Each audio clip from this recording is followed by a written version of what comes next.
Hey, what's up everyone? In today's video, I have got something really useful to share with you. We are diving into the operation panel in Blender. Now, this panel is typically found in the lower left corner of your 3D viewport, and it's a game changer when it comes to certain operation and actions.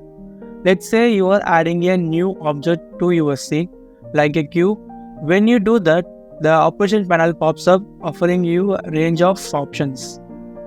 You can tweak the cube's dimensions, positions, and other properties right there before you confirm the action.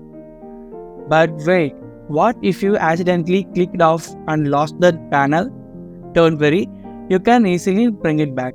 Just head into the edit menu, find the adjust lost operation, or simply hit the F9 key. And boom, it's back on your screen, ready for you to continue tweaking. So there you have it, a quick and easy way to rescue the helpful operation panel. And don't forget to like, subscribe and hit the notification bell for more Blender tips and tricks. Thanks for watching.